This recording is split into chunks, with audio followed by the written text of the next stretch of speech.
अस्सलामुअलैकुम। Tele school के इस एजुकेशन प्रोग्राम में खुशामदीद। ये प्रोग्राम टीवी पर हुकूमत पाकिस्तान और सबक फाउंडेशन की शराकत से पेश किया जा रहा है। इसके लेसन्स पाकिस्तान के तमाम तालीमी बोर्ड बशमूल कैम्ब्रिज के सिलेबस के मुताबिक तैयार किए गए हैं, जिसमें एजुकेशन कंटेंट सबक फाउंडेशन प्रोवाइड कर रही है। सबक फाउंडेशन की वेबसाइट सबक.pk पर केजी से 12वीं जमात तक वीडियोस और प्रैक्टिस टेस्ट बिल्कुल मुफ्त दस्तयाब हैं। आज के मैथमेटिक्स के लेसन में हमारा टॉपिक है टेंजेंट्स टू सर्कल। ये फेडरल, पंजाब, केपीके और बलूचिस्तान बोर्ड की क्लास 10th में चैप्टर 10 टेंजेंट टू सर्कल, जबकि सिंध बोर्ड में चैप्टर 13 सर्कल का टॉपिक है। इस लेसन में students secant and tangent line के बारे में पढ़ेंगे। इसके अलावा एक्सटर्नली और इंटरनली टचिंग सर्कल्स के सेंटर्स के डिस्टेंस के बारे में भी पढ़ेंगे। आज के मैथमेटिक्स के लेसन और इससे मुंसलिक वीडियोस को घर बैठे देखने के लिए आप सबक.pk की वेबसाइट पर जा सकते हैं। यहाँ तमाम बोर्ड्स की 9वीं से 12वीं जमात तक मैथमेटिक्स के सारे टॉपिक्स पर वीडियोस और प्रैक्टिस टेस्ट बिल्कुल मुफ्त मौजूद हैं। इनके ज़रिए आप अपने कॉन्सेप्ट्स को पुख्ता करके इम्तिहानात में शानदार नंबर हासिल कर सकते हैं। वेलकम स्टूडेंट्स, आज का हमारा टॉपिक है secant of a circle and tangent to a circle. इसको हम समझते हैं। सबसे पहले सीकेंट ऑफ ए सर्कल को हम समझते हैं कि क्या हो सकता है। ठीक है, जैसे कि आपको यहाँ पे नज़र आ रही है एक लाइन एल हमारे पास है, ठीक है, और एक सर्कल है जिसका सेंटर हमने ओ से रिप्रेजेंट किया है।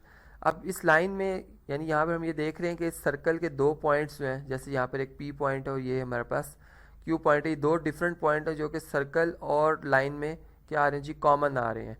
तो ऐसी लाइन जिसके यानी जिसका यानी हम ये कह सकते हैं कि सर्कल के कोई से दो पॉइंट उसके पॉइंट ऑफ इंटरसेक्शन में आ जाएं, तो वो लाइन जो है वो सीकेंट ऑफ ए सर्कल कहलाती है। ठीक है, यानी अब इसकी डिफरेंट शेप्स हो सकती हैं। ये अब एक और लाइन है हमारे पास, जैसे फ़र्ज़ करें ये एक लाइन में ड्रॉ कर रहा हूँ। ठीक है, इसको मैं अगर फ़र्ज़ करें यहाँ पर एस पॉइंट आ रहा है, यहाँ पर हमारे पास टी पॉइंट आ रहा है, तो ये अब एस टी जो हमारे पास लाइन है ये क्या है, सीकेंट ऑफ ए सर्कल है। ठीक है, बात समझ गए होंगे क्या कंसेप्ट है इसका। इसी तरह से अब टेंजेंट टू अ सर्कल क्या हो सकता है।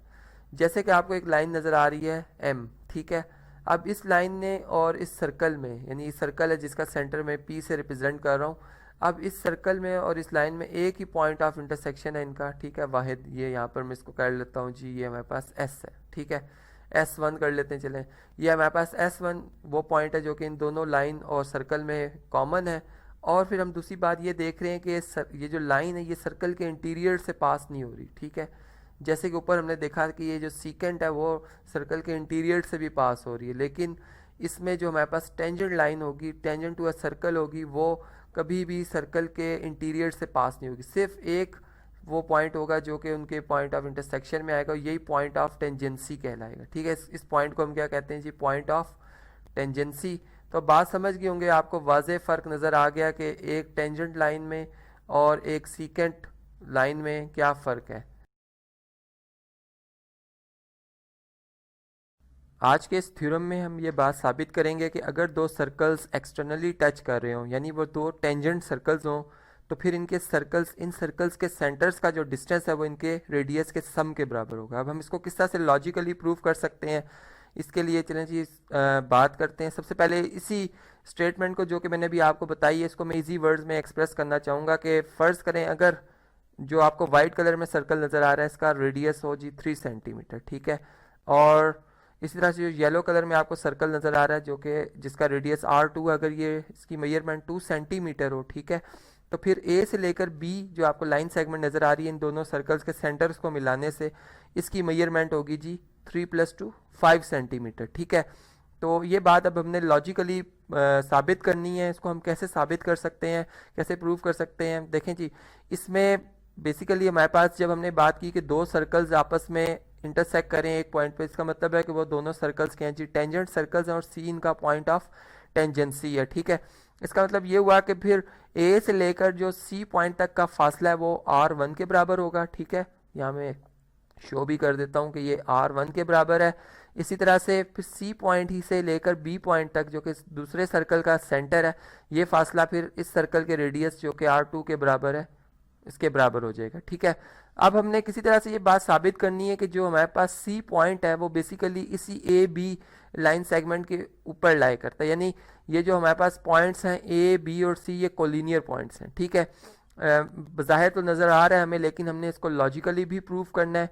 ठीक है, तो इसके लिए अब हम क्या टेक्निक, क्या अप्रोच यूज़ कर सकते हैं, अब हम इस पर बात करेंगे। ठीक है, तो यहाँ पर जो हमारी अप्रोच होगी वो ये होगी कि हम ये देख रहे हैं कि अगर हम इसी सी पॉइंट से, जो कि पॉइंट ऑफ टेंजेंसी, अगर हम इसी सी पॉइंट से एक टेंजेंट लाइन ड्रॉ कर दें, ठीक है, जो कि इन दोनों सर्कल्स के लिए क्या होगी जी, कॉमन टेंजेंट होगी। ठीक है, ये यहाँ पर अगर आप देखें तो ये कॉमन टेंजेंट लाइन है। ठीक है, इसको चलें लेबल भी कर देते हैं कि ये लाइन जो हमारे पास है ई एफ है। ठीक है, जो कि कॉमन टेंजेंट है इन दोनों सर्कल्स के लिए, और ये सी पॉइंट से पास कर रही है।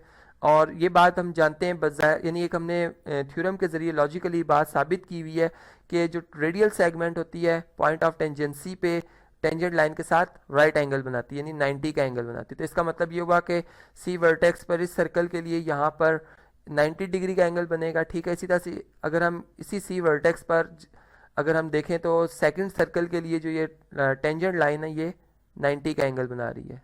ठीक है, तो इसका मतलब ये हुआ कि सी वर्टेक्स ही पर दोनों सर्कल्स पर क्या बन रहा है जी, 90 के एंगल्स बन रहे हैं। यहाँ पे भी 90 का एंगल बन रहा है और यहाँ भी 90 का एंगल बन रहा है, जिनका सम किया जाए तो 90 + 90 180 डिग्री हो जाता है। ठीक है, तो अब इसी बात को मैं यहाँ पर एक्सप्रेस कर देता हूँ कि जब हम ये बात जानते हों कि या सबसे पहले मैं आपको स्ट्रेट एंगल की डेफिनेशन बता देता हूँ कि हमारे पास अगर एक स्ट्रेट एंगल हो तो हम किस तरह से उसको ड्रॉ करते हैं। यानी ए बी हमारे पास अगर एक लाइन है और यहाँ पर हमारे पास कोई एक सी पॉइंट हम सिलेक्ट करते हैं और उसका रेडियस ए सी के बराबर रखते हैं, और यहाँ से एक जब हम सेमी सर्कल बनाते हैं तो ये जो एंगल बनता है ये हमारे पास कितना बनता है जी, 180 डिग्री का बनता है। और यहाँ पे भी अगर हम देखें तो बिल्कुल यही कंडीशन यहाँ पे भी अप्लाई हो रही है कि सी वर्टेक्स पर अगर हम देखें तो ए बी लाइन सेगमेंट के लिए सी वर्टेक्स पर जो एंगल बन रहा है वो 180 डिग्री का बन रहा है। इसका मतलब ये हुआ कि ये जो हमारे पास ए बी और सी पॉइंट हैं ये तीनों क्या हैं जी, कोलिनियर पॉइंट्स हैं। ठीक है, और फिर ये बात भी हम जानते हैं कि अगर पॉइंट्स, ये बात साबित करनी हो कि पॉइंट्स कोलिनियर हैं और उनका डिस्टेंस बता दिया जाए, ठीक है, तो फिर यानी अगर हमें ये पता होता है कि ए से लेकर बी डिस्टेंस हमें पता होता है, ठीक है, और ए से लेकर सी डिस्टेंस पता होता है और सी से बी डिस्टेंस पता होता, तो फिर हम ये बात अगर साबित करनी होती कि ये पॉइंट्स कोलिनियर, तो हम ये बात करते हैं कि ए से लेकर सी डिस्टेंस और फिर सी से लेकर बी डिस्टेंस, अगर ये सम जो है वो ए बी के बराबर हो जाए तो पॉइंट साबित हो जाएंगे जी कोलिनियर है। ठीक है, अब इसी का रिवर्स चलेंगे हम। ठीक है, यानी यहाँ पर चूंकि पॉइंट्स कोलिनियर हमने साबित कर दिए हैं, ठीक है, तो फिर इसका मतलब है कि ये कंडीशन भी होल्ड करेगी। ठीक है, ये बात समझ गए होंगे आप। और प्लस अगर हम इसमें देखें तो ए से सी जो डिस्टेंस है वो किसके बराबर है जी, R1 के बराबर, यानी radius of the first circle के बराबर है, जबकि सी से लेकर बी डिस्टेंस जो है वो radius of the second circle के बराबर है, यानी R2 के बराबर है। तो बिल्कुल यहाँ पर जो थ्योरम का रिजल्ट है जो कि हम आज लॉजिकली प्रूव करना चाह रहे थे वो बिल्कुल साबित हो जाता है कि अगर दो सर्कल्स जिनका रेडियस अनइक्वल भी हो सकता है, इक्वल भी हो सकता है, ठीक है, अगर वो दोनों सर्कल्स एक दूसरे को एक्सटर्नली टच करेंगे तो उनके जो सेंटर्स का जो डिस्टेंस है वो उनके रेडियस के सम के बराबर होगा।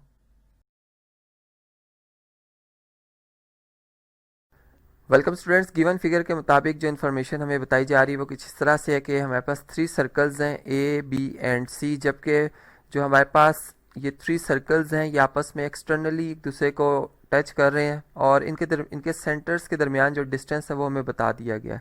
यानी फर्स्ट 2 सर्कल्स जैसे इनका सेंटर ए और बी है, इनमें जो डिस्टेंस है इनके सेंटर्स में वो 4 सेंटीमीटर का, इसी तरह जो सेकंड और थर्ड सर्कल है इनमें जो डिस्टेंस है ये 6 सेंटीमीटर का, और इसी तरह थर्ड और फर्स्ट सर्कल में जो डिस्टेंस है ये 8 सेंटीमीटर का। अब इस इंफॉर्मेशन में रहते हुए हमने इनके रेडियस रेडियाई जो है वो हमने कैलकुलेट करने होंगे। किस तरह से कैलकुलेट हो सकते हैं जी, हम सपोज करते हैं कि फर्स्ट सर्कल का जो रेडियस है वो R1 है, इसी तरह से सेकंड सर्कल है जो कि जिसका रेडियस फिर जो है, चलें इसको मैं R2 से रिप्रेजेंट कर लेता हूँ। जो थर्ड सर्कल है इसका जो रेडियस होगा जी ये हमारे पास होगा कितना, R3 होगा। ये हमने कैलकुलेट करने, अब कैसे कैलकुलेट किए जा सकते हैं, जो इन्फॉर्मेशन है उसको इस्तेमाल करते हैं जी। देखें, फर्स्ट ऑफ ऑल हमें बताया गया कि R1 + R2 इन दोनों के रेडियस यानी रेडियस का अगर सम किया जाए, चूँकि सेंटर्स के दरमियान जो डिस्टेंस है वो उतना ही होगा जो कि इनके रेडियस के सम के बराबर है, चूंकि सर्कल्स एक्सटर्नली एक दूसरे को इंटरसेक्ट कर रहे हैं। तो यहाँ पर फिर हम ये कहेंगे कि ये हमारे पास डिस्टेंस है जी 4 सेंटीमीटर का। इसी तरह R1 प्लस R3 जो है, यहाँ पर R1 प्लस R3 जो होगा ये कितना हो जाएगा जी 8 सेंटीमीटर होगा। और इसी तरह से R2 प्लस R3 ये हमारे पास जो डिस्टेंस होगा, चूंकि तीनों सर्कल्स जो है एक्सटर्नली टच कर रहे हैं इसलिए ये डिस्टेंस जो हो जाएगा ये 6 सेंटीमीटर का हो जाएगा।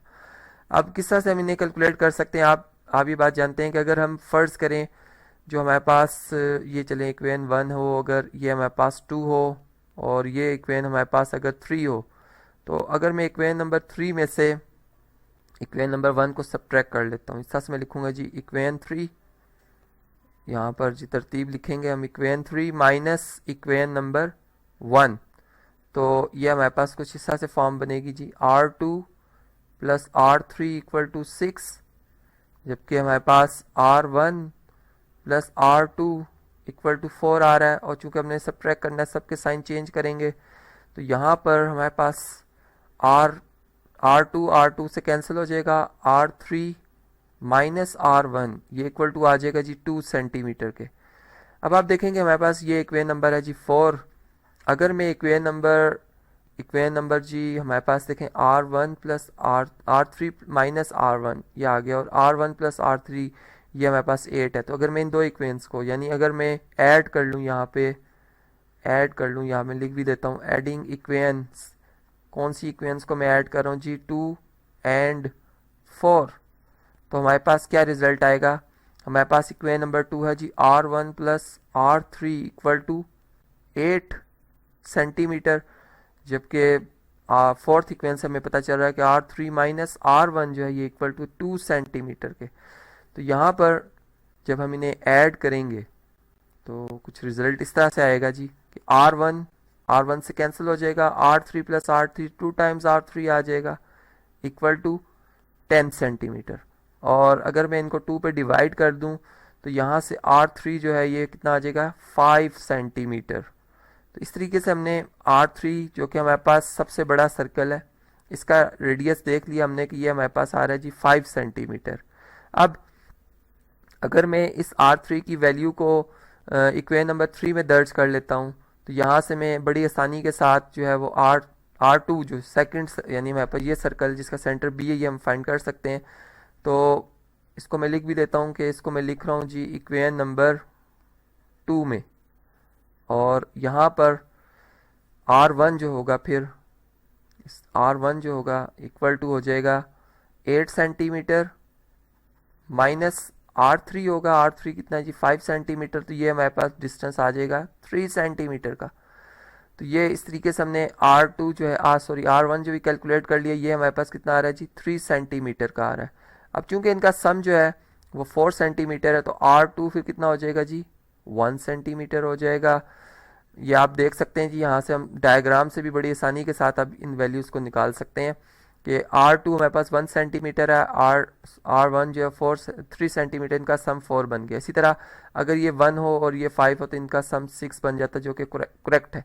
इसी तरह से अगर ये 3 और ये 5 इनका सम करें तो 8 बन जाता जो कि बिल्कुल करेक्ट है। तो इस तरह से हमने वेरीफाई भी कर लिया अपना आंसर और उसको समझ भी लिया कि किस तरह से हमने इनके रेडियाई जो है वो कैलकुलेट कर लिए।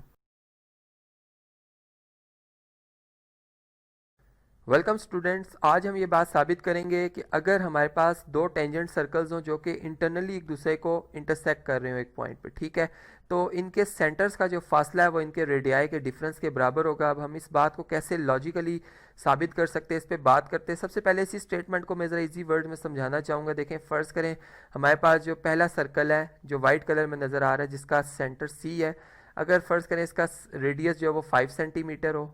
इसी तरह से जो हमारे पास येलो कलर में आपको सर्कल नज़र आ रहा है इसका सेंटर A है, इसका रेडियस अगर हमारे पास 2 सेंटीमीटर हो, तो फिर इनके सेंटर्स का जो डिस्टेंस होगा यानी C से लेकर A डिस्टेंस वो 5 डिफरेंस 2 यानी 3 सेंटीमीटर के फासले यानी डिस्टेंस के बराबर होगा। ठीक है, अब ये हम कैसे लॉजिकली प्रूव कर सकते हैं इसको हम जरा समझते हैं। देखें, यहाँ पर जो मेन हमारे पास जिनकी वजह से हम ये जो थ्योरम है प्रूव कर सकते हैं वो ये 3 पॉइंट्स हैं A, B और C। ठीक है, अब हम किसी तरह से ये साबित करना चाह रहे हैं कि ये तीनों पॉइंट्स जो हैं वो कोलिनियर है। ठीक है, आप एक बात जानते हैं कि जब हमारे पास 3 पॉइंट्स और हमने ये चेक करना हो कि ये पॉइंट्स कोलिनियर हैं, तो फिर इसमें जैसे यहाँ पर डायग्राम के थ्रू आपको नज़र आ रहा है कि सी से लेकर बी डिस्टेंस, यानी यहाँ पर मैं ऐसा से लिखूंगा कि सी से लेकर बी पॉइंट तक का जो डिस्टेंस है ये अगर बराबर हो जाए जी सी से लेकर ए पॉइंट के डिस्टेंस के प्लस सी से ए से लेकर बी पॉइंट तक के डिस्टेंस के, तो फिर ये बात साबित हो जाती है कि ये पॉइंट्स क्या हैं जी, कोलिनियर है। ठीक है, ये बात समझ गए होंगे आप। लेकिन यहाँ पर चूंकि हमें इनके डिस्टेंसेस के बारे में नहीं पता और वैसे भी एक इन जनरल हम बात कर रहे हैं यहाँ पर, ठीक है, एक थ्योरम के हवाले से बात कर रहे हैं, तो फिर हम इसमें इसकी रिवर्स अप्रोच अप्लाई करेंगे। यानी अगर हम ये बात किसी तरह साबित कर दें कि ये जो पॉइंट्स हैं 3 पॉइंट्स ये कोलिनियर हैं, एक ही लाइन के ऊपर ये तीनों पॉइंट्स लाई करते हैं, तो फिर ये जो कंडीशन मैंने ऊपर लिखी है ये होल्ड करेगी। ठीक है, बात समझ गए होंगे। अब इनको कोलिनियर शो करने के लिए क्या टेक्निक, क्या अप्रोच हो सकती है, इसको समझते हैं। देखें यहाँ पर एक बात हम जानते हैं कि वो रेडियल सेगमेंट जो कि पॉइंट ऑफ टेंजेंसी, यानी जिसके एंडिंग पॉइंट जो एक सेंटर ऑफ द सर्कल और एक पॉइंट ऑफ टेंजेंसी हो, वो टेंजेंट लाइन के साथ जो है वो 90 का एंगल बनाती है, यानी राइट एंगल बनाती है। ठीक है, ये बात हम जानते हैं, एक थ्योरम में हमने इसको लॉजिकली प्रूव भी किया हुआ है। ठीक है, तो इस वजह से अब यहाँ पर चूंकि ये जो बी पॉइंट है इसकी ये प्रॉपर्टी, इसकी ये खासियत है कि ये दोनों सर्कल्स का पॉइंट ऑफ कांटेक्ट है, यानी दोनों सर्कल इसी पॉइंट पे क्या कर रहे हैं जी, इंटरसेक्ट कर रहे हैं, और इसी पॉइंट से टेंजेंट लाइन जो कि मैंने इधर ई एफ से इसको रिप्रेजेंट किया है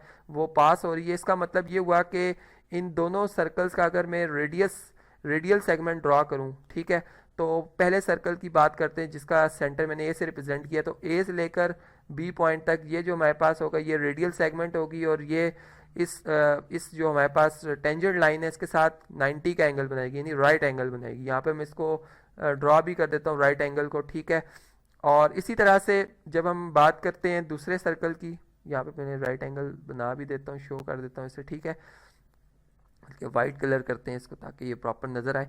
इसी तरह से जब हम दूसरे सर्कल की बात करते हैं जो कि जिसका सेंटर हमने सी से रिप्रेजेंट किया हुआ, ठीक है, अगर मैं सी पॉइंट को और बी पॉइंट को ज्वाइन करता हूँ तो ये जो हमारे पास लाइन सेगमेंट आती है ये भी रेडियल सेगमेंट होगी बड़े दायरे की, बड़े सर्कल की, ये भी इसके साथ इसी टेंजेंट लाइन के साथ 90 का एंगल बनाएगी बी वर्टेक्स पर। ठीक है, इसका मतलब ये हुआ कि जो बी वर्टेक्स है ये दोनों सर्कल्स के लिए क्या जी, एक तो कॉमन पॉइंट और इसके ऊपर 90 का एंगल बन रहा है। इट्स मीन कि यहाँ पर जो हमारे पास अगर एक एंगल की अगर बात करें, अगर आप एक एंगल को, चले मैं यहाँ पर ड्रॉ करता हूँ, अगर आप उसकी डायग्राम को समझें तो ये अगर फ़र्ज़ करें एक एंगल का फर्स्ट आर्म है, ठीक है, और यहीं पर अगर मैं इसका सेकंड आर्म बना देता हूँ ये, ठीक है, तो अब ये जो दो आर्म्स हैं एंगल के, ठीक है, अगर 3 पॉइंट्स यहाँ पर, चले मैं यहाँ 3 पॉइंट ड्रॉ भी कर लेता हूँ। फ़र्ज़ करें यहाँ पर एक पॉइंट ए आ रहा है, यहाँ पर बी पॉइंट आ रहा है, ठीक है, और यहाँ पे कहीं पे सी पॉइंट आ रहा है, तो ये तीनों पॉइंट्स अगर एक ही आर्म ऑफ एन एंगल पे लाई कर जाएं तो ये तीनों कोलिनियर पॉइंट शो हो जाएंगे। बिल्कुल यहाँ पे भी यही कंडीशन साबित हो रही है कि बी पॉइंट, ठीक है, बी टू सी, जब मैंने इस आर्म की बात की तो इसके ऊपर ए पॉइंट इसी के ऊपर आ गया। ठीक है, क्योंकि आप ये बात जानते हैं कि दो पॉइंट्स को मिलाने से एक लाइन सेगमेंट बनती है। ठीक है, तो जब हमने इन्हें सी और बी को ज्वाइन किया तो बी एक वाहिद वो पॉइंट था जो कि इन दोनों सर्कल्स का एक पॉइंट ऑफ कांटेक्ट या पॉइंट ऑफ टेंजेंसी आप कह सकते हैं, जबकि ए जो है वो सर्कल का, जो कि स्मॉल सर्कल का सेंटर है। ठीक है, जब मैंने सी और बी को ज्वाइन किया तो ए जो है वो बिल्कुल इसके ऊपर लाई करेगा, इस लाइन के ऊपर ही लाई करेगा, और इसका रीज़न मैंने आपको बता दिया कि एंगल, अगर हम एंगल के ऊपर देखें, गौर करें तो दोनों यानी सर्कल्स के लिए बी वर्टेक्स पे एंगल जो बन रहा है वो सेम बन रहा है। इसका मतलब है कि एक आर्म जो है एंगल का वो दोनों आर्म्स ही, यहाँ पर अगर देखें तो दोनों आर्म्स ही इन दोनों सर्कल्स के लिए बी वर्टेक्स पर क्या है जी, सेम है। लेकिन चूंकि हमने ए बी सी पॉइंट्स के हवाले से बात करनी है तो ये तीनों पॉइंट्स फिर एक ही आर्म ऑफ एन एंगल के ऊपर लाई करें, जिससे बात कंफर्म हो जाती है कि ये तीनों पॉइंट्स क्या हैं जी, कोलिनियर है। और जब पॉइंट्स कोलिनियर होते हैं तो ये कंडीशन जो मैंने ऊपर आपको शुरू में बताई थी ये होल्ड करती है। ठीक है, और अगर आप इस डायग्राम के मुताबिक देखें तो इसमें हमारे पास ए पॉइंट से लेकर बी पॉइंट तक का जो डिस्टेंस है वो बेसिकली R2 है। ठीक है, इसकी जगह में यहाँ पर चलें R2 लिख देता हूँ, जबकि सी से लेकर ए जो डिस्टेंस है ये बेसिकली दोनों सर्कल्स के सेंटर्स के दरमियान का डिस्टेंस है। ठीक है, सेंटर्स का डिस्टेंस, जबकि सी से लेकर अगर बी पॉइंट तक का आप डिस्टेंस देखें, यहाँ पे अगर देखें सी से लेकर बी तक, तो ये रेडियस ही के बराबर है जो कि R1 है। ठीक है, यहाँ पे मैं R1 लिख देता हूँ। तो अब आप यहाँ पे चूंकि हमने सी ए को सेपरेट करना है तो आप R2 को शिफ्ट कर लें लेफ्ट साइड पे, तो R1 डिफरेंस R2 जो है ये बराबर हो जाता है किसके जी, मैयर सी ए लाइन सेगमेंट के। तो यहाँ पे बिल्कुल ये थ्योरम प्रूफ हो जाता है कि अगर दो सर्कल्स जो हैं वो इंटरनली इंटरसेक्ट कर रहे होंगे तो इनके जो सेंटर्स का डिस्टेंस है वो इनके रेडियाई के डिफरेंस के बराबर होगा।